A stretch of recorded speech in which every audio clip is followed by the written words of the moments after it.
So today I'm going to outline 3 simple ways that you can engage your audience and then give you also some cautions around this whole idea of audience engagement. It's natural for us to want to feel as speakers that our audiences are enjoying our content, they're with us, it makes sense, they're processing, it's relevant, it's salient, it's interesting. And we do this by evaluating the engagement that we're getting from the audience.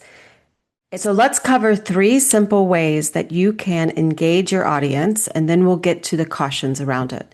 So first is very simple. In fact, all of these are very simple. The first technique is to use a rhetorical question.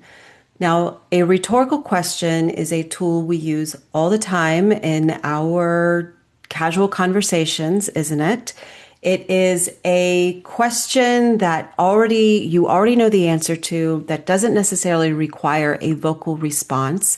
It is a question that adds emphasis or underscores your point or draws them to a conclusion that you want to lead them towards. For instance, if you were a financial advisor, you might start your content with, when is the last time you looked at your 401k? Or how many of you have felt that pit of fear in your stomach when you've thought about your long-term financial plans? Even though you don't expect anyone to respond to these rhetorical questions, people immediately begin thinking of their own answer and of their personal experience. They are no longer passive listeners, they are engaged audience. The key is to ask questions that lead your audience towards the conclusions that you want them to reach. You're inviting them to discover the idea along with you rather than just simply telling them the information. The second extremely easy technique is to have them imagine a scenario. Last week, I spoke to a group here in town and I started this way. This was a fundraising group that I was speaking to on public speaking and getting up and delivering, right, their mission or their content, giving it life on stage, beyond the page, beyond the marketing content. This is how I started.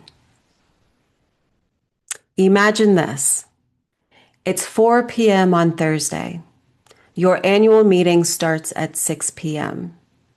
The venue is well decorated, your volunteers are on time, the technology is working seamlessly. And then you get a call. Your keynote speaker is not coming. Now, already, before I even finish the scenario, which I'm going to do in a moment, but already you are having probably a visceral experience to this, or at least an imaginative scenario going on in your head. So then I continued. In a couple of hours, 1,200 people are going to be in this room expecting someone to make the moment mean something. And that someone is now you. What's your first move? Now, again, that's a rhetorical question, and I didn't expect responses. But in the room that day, I did get verbal responses to the effect of immediately leave, right? Or fake sick, or in some way get out of the moment. The folks that were listening to me and imagining this scenario were having a visceral experience. This is audience engagement. Once their emotions are involved, you have the audience with you. The audience is engaged. The third technique, also very simple, is to ask them or to give them some sort of simple physical instruction, such as raise your hand if, or look to the person to your left. Giving some sort of simple physical instruction like that they can do in their seat. You're not requiring them to jump around or reorganize. You're not taking a lot of time out of your speaking engagement to reorganize the audience or anything like that.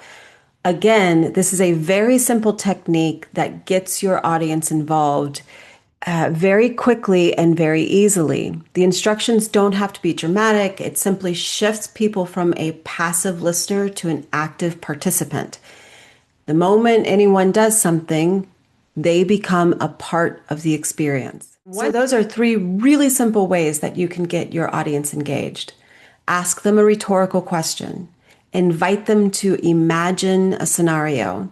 Give them a simple physical instruction that they can do from their seat. When I began my comments today, I talked about adding some caution at the end. Audience engagement is not about getting validation from the room. Too many speakers approach engagement as a way to make themselves feel more confident.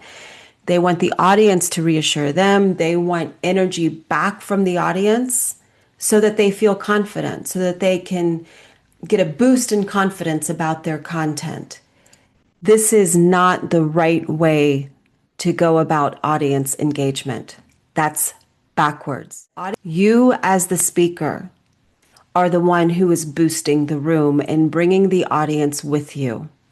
If you are looking to the audience to validate your content because you don't feel strong enough in it, or to validate your confidence because you feel unsure of yourself as a speaker, and especially if you are a leader, then you are asking the audience to do an unfair amount of the work. It is your job as the speaker to lead that energy. It is your job as a speaker to validate yourself and to feel strong and convicted about the content that you are delivering. And if you don't, then you have some more work to do on the content development part. The other thing I want to address is the fact that silence is a sign of engagement. Sometimes I know the audience is with me not because they're making sound, but because they're not making sound. And if you are a speaker of any sort of proficiency or it's something you do frequently, you perhaps have begun to learn the difference between a dead silence and an active silence. Silence can mean that they are captivated by you and your content. If you want to create engagement, remember these tools. Ask rhetorical questions, invite your audience to imagine a scenario, and give a simple direction or instruction. All three of these techniques move your audience from being passive listeners to active participants. But remember, engagement starts with the speaker. Bring your conviction, bring your confidence. The more engaged you are, the more engaged your audience will be. Thank you for listening today. I hope this content was helpful for you. I invite you to leave a question or give this a like or share it with someone if you feel so compelled. I appreciate you being here, and I'll see you next time.